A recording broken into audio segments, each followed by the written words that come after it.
उच्च गति अभ्यास खंड 1 प्रतिलेखन संख्या 77 व 78 गति 80 शब्द प्रति मिनट। Be ready 3 2 1 start. महोदय, इस समय भारतवर्ष के सामने बहुत प्रकार की जटिल समस्याएं हैं और यह ऐसा समय है जब सबसे यह अपेक्षा की जाती है कि आप सदा भारत की सुरक्षा और उसकी उन्नति के लिए कटिबद्ध होंगे। आपको मालूम ही है कि जब से यह प्रश्न हमारे सामने आया है कि भाषा के आधार पर देश के विभिन्न भागों का पुनर्गठन किया जाए, तब से देश में बहुत प्रकार के आंदोलन उठ खड़े हुए हैं। विराम। सरकार ने जनता की इच्छा और मांग को देखते हुए उसके लिए एक विशेष आयोग नियुक्त किया और यह आशा की जाती थी कि उसकी जो कुछ भी सिफारिशें होंगी वे सबको मान्य होगी और आपस के मतभेद के लिए कोई स्थान न होगा। विराम। इस संबंध में सरकार ने जो भी निर्णय किए उनमें से अधिकांश निर्णय सर्वसम्मति से ही हुए हैं, परंतु दुख की बात है कि एक दो स्थानों पर मतभेद ने एक ऐसा रूप ले लिया जो देश के लिए वांछनीय नहीं हो सकता। दुर्भाग्यवश आपका यह क्षेत्र भी उन क्षेत्रों में से एक है। मुझे इस बात की बहुत प्रसन्नता है कि आपने भारत सरकार के साथ सदा सहयोग करने और हर प्रकार से उसके निर्णय को मानकर देश के सुगठित प्रशासन में हाथ बटाने का विश्वास दिलाया है। पैरा।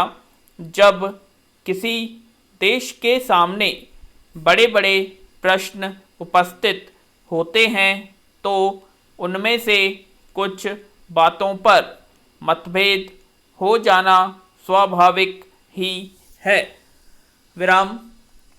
इस युग में जब हम सब काम जनता की सम्मति से करना चाहते हैं और हमारी सरकार भी जनता की बनाई हुई है, तब यदि कहीं मतभेद हो जाए तो उसमें उतावलापन करने की कोई गुंजाइश नहीं रहती, क्योंकि विरोध प्रदर्शन करने के लिए आपके पास पर्याप्त समय है। परंतु एक चीज जो हम सबको भली भांति जान लेनी चाहिए और जिसके संबंध में किसी प्रकार के मतभेद की गुंजाइश नहीं होनी चाहिए, वह यह है कि चाहे हमारे मतभेद कितने ही अधिक क्यों न हो, उनको सुलझाने का एक ही उपाय है और वह उपाय यह है कि इस संबंध में निर्णय आपस में बातचीत करके तथा एक दूसरे को समझा बुझा कर किए जाएं, डंडों और पत्थरों से नहीं। विराम। हमने अंग्रेजों के विरुद्ध भी, जिन्होंने इस देश को 200 वर्षों तक अपने अधीन रखा, डंडे और पत्थर उठाना गलत समझा और नहीं उठाया। विराम पैरा। महोदय, तो क्या आपस के छोटे मोटे झगड़ों के लिए हम डंडे और पत्थरों का उपयोग करेंगे और एक दूसरे की भावना, उनकी प्रसन्नता और उनके विचारों का ध्यान नहीं रखेंगे? विराम। मैं जानती हूँ कि जिस समय इस योजना के विषय में विचार हो रहा था और रुपए पैसे की कमी के कारण कुछ लोगों को इस बात का संदेह था कि इसको किया जाए या नहीं, उस समय राजस्थान और मध्य भारत ने करोड़ों रुपए जमा करके अपना उत्साह प्रदर्शित किया। विराम।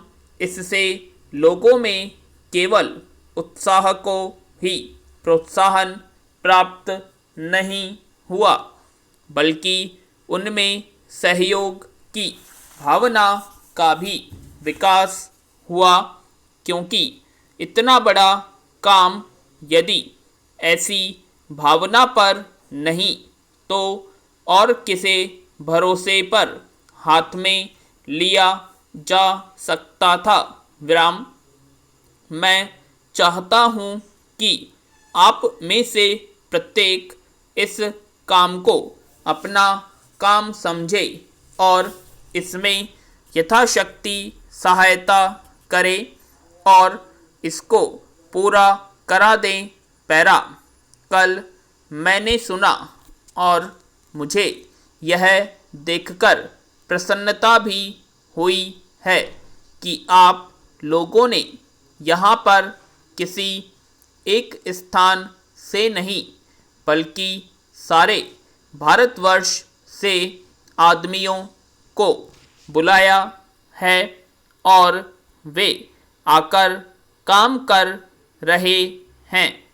बहुत ऐसा होता है कि ऊंचे ऊंचे पदों पर बड़े बड़े अधिकारी दूर दूर से आते हैं, पर जो काम कठिन समझा जाता है उसको स्थानीय लोग ही करते हैं।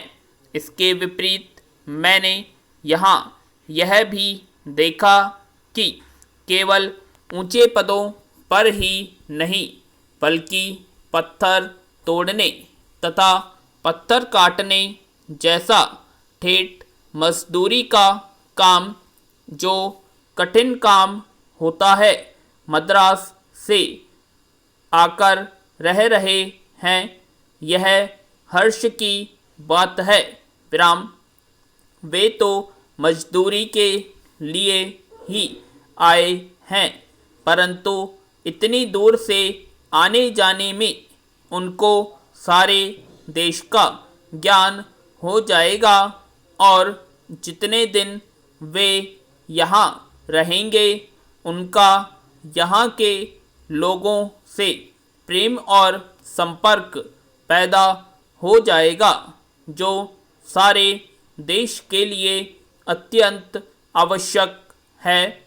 यह देश इतना बड़ा है और इसके निवासी भी अधिक हैं कि जब तक सब राज्यों के लोगों का परस्पर थोड़ा बहुत परिचय कराने का विशेष प्रयत्न नहीं किया जाएगा, तब तक सबका सहयोग नहीं मिल सकता। विराम। हमारे पूर्वजों ने इस सारे देश को सदा ही एक माना और इसीलिए जब शंकराचार्य जी ने दिग्विजय की तो उन्होंने हिंदुस्तान के चारों कोनों में 4 मठ स्थापित किए। विराम। प्रत्येक स्त्री पुरुष के लिए चारों मठों का दर्शन करने का महात्म्य है। पूर्ण विराम।